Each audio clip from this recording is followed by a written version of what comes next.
Birinin suyu çox dadlı və şirin, digərininki isə duzlu və acı olan iki dənizi qovuşduran, aralarında maneə və keçilməz sədd qoyan odur. Furqan surəsi ayə 53. İki dənizi o qovuşdurdu, amma onların arasında maneə vardır. Bir-birinə qatışmazlar. Ər-Rəhman surəsi ayə 19-20. 14 əsr əvvəl Quranda buyurulan bu kəlamlar bəşər tarixində ilk dəfə olaraq müxtəlif su hövzələrinin fiziki xüsusiyyətlərini açıqlamaqdadır. Müasir okeanoqrafiya və hidrologiya göstərir ki, şirin və duzlu suların, eləcə də müxtəlif duzluluq və temperatur dərəcəsinə malik dənizlərin qovuşduğu ərazilərdə su kütlələri dərhal tam homogen şəkildə qarışmır. Bu sərhəd zonası elmi ədəbiyyatda stratifikasiya fenomeni kimi izah olunur.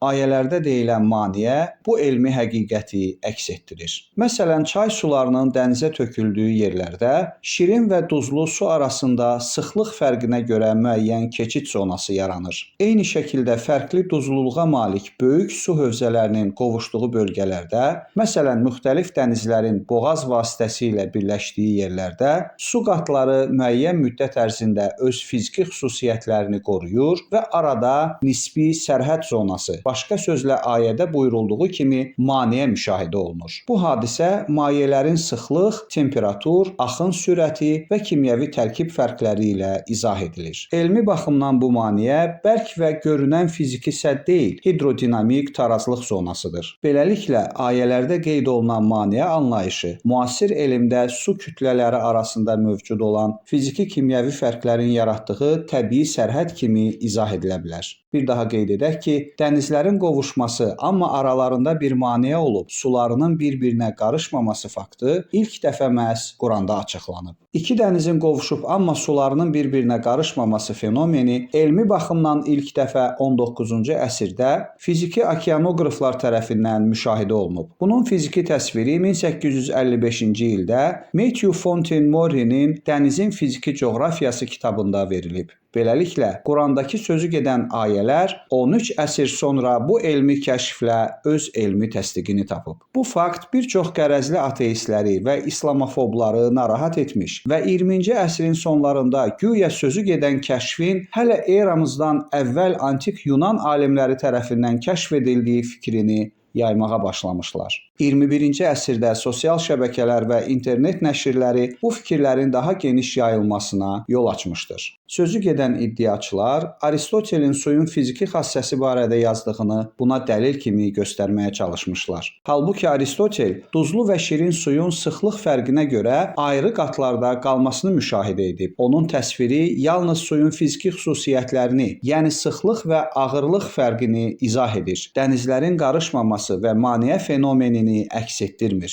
Bununla belə sosial şəbəkələrdə iki dənizin qovuşduğunu, sularının isə bir-birinə qarışmadığını qədim Yunan alimləri kəşf edib kimi statusları yaymaqla Quranın müvafiq ayələrinin əhəmiyyətini danmağa çalışmışlar. Bəziləri isə belə bir iddia irəli sürmüşlər ki, güya Ptolemeyin 2000 il öncə yazdığı Almagest əsərində dənizdə suların niyə qovuşmadığı elmi şəkildə təhlil olunur. Status müəllifi hətta saxta istinad da təqdim etmişdir. Daha sonra isə belə bir iddia irəli sürmüşlər ki, güya Ptolemeyin 2100 il öncə yazdığı coğrafiya əsərində dənizdə suların niyə qovuşmadığı elmi şəkildə təhlil olunur. Halbuki bu iddialar tamamilə yanlış və tarixi faktlara ziddir. Bununla belə son bir neçə ildir ki, sosial şəbəkələrdə bir sıra xəyalpərəst, məqsədyönlü şəkildə ictimaiyyəti aldadaraq, yalandan Ptolemeyin güya hələ bizim eramızdan əvvəl dənizdə suların niyə qovuşmadığını elmi şəkildə təhlil etdiyi uydurmasını tirajlayır, hətta inandırıcı olsun deyə isnad olaraq kitabların adını çəkib, cild və səhifəsini də yazırlar.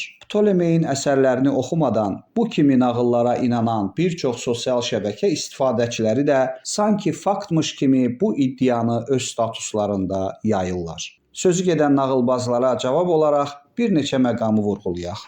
Birinci məqam. Qədim Yunan alimi Klavdi Ptolemey eradan əvvəl deyil, bizim eranın 100-170-ci illərində yaşayıb. İkinci məqam. Ptolemeyin nə coğrafiya, nə Almagest, nə də hansısa başqa bir əsərində dənizdə suların niyə qovuşmadığı ümumiyyətlə təhlil olunmur. Həmin əsərlərin heç birində bu haqda bircə cümləyə də rast gəlinmir. Məlumat üçün bildirək ki, Almagest əsəri astronomiya mövzusuna həsr edilib və yer mərkəzli, geosentrik kainat modelini izah edir. Burada Günəşin, ayın və planetlərin hərəkətləri riyazi üsullarla hesablanır. Bununla bərabər əsərdə coğrafi koordinatlar, şəhər və region təsvirləri, xəritə referansları və paralel meridian məlumatları verilir. Coğrafiya əsəri isə yer kürəsinin təsvirinə, xəritə çəkmə prinsiplərinə və şəhərlərin, ölkələrin coğrafi koordinatlarla göstərilməsinə həsr olunub. Hər iki əsər də dünyanın müxtəlif dillərinə, o cümlədən ingilis və rus dillərinə də tərcümə edilib. Elektron versiyası internet resurslarında da mövcuddur. Maraqlanan hər kəs bu əsərləri oxuyub şahidi ola bilər ki, burada dəniz sularının qovuşması, fiziki hidrologiya və ya okeanografiya mövzusu barədə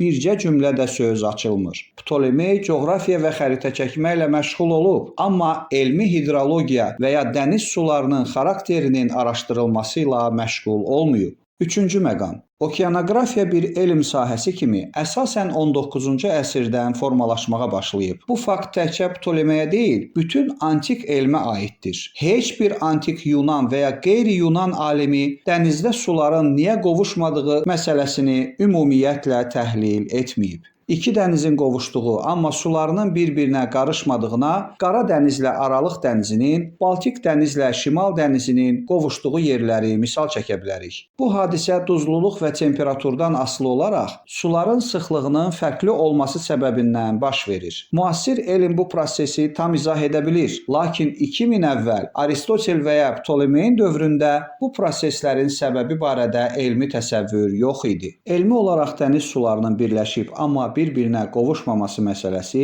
ilk dəfə yalnız 19-20-ci əsrlərdə təhlil edilmiş və elmi səbəblərinə açıqlama verilmişdir. Müasir okeanografiya sübut edir ki, fərqli sıxlığa və duzluluğa malik sular bir-biri ilə qarşılaşdıqda dərhal qarışmır və aralarında gözə görünməz bir maneə, bir sərhəd yaranır. Bu isə birinin suyu çox dadlı və şirin, digərininki isə duzlu və acı olan iki dənizi qovuşduran, aralarında maneə və keçilməz sədd qoyan odur ayəsində irəli sürülən müddianı tam elmi şəkildə təsdiqləmiş olur. Dördüncü məqam.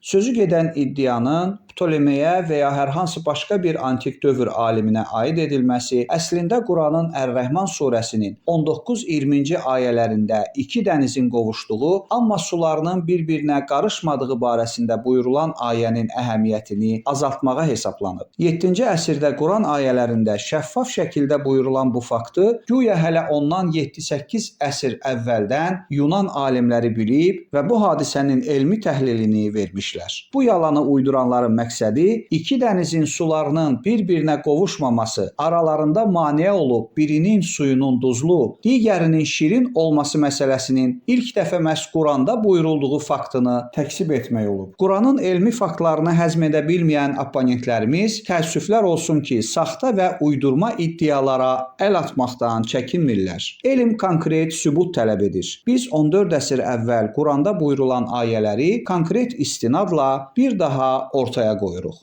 Birinin suyu çox dadlı və şirin, digərininki isə duzlu və acı olan iki dənizi qovuşduran, aralarında maneə və keçilməz sədd qoyan odur.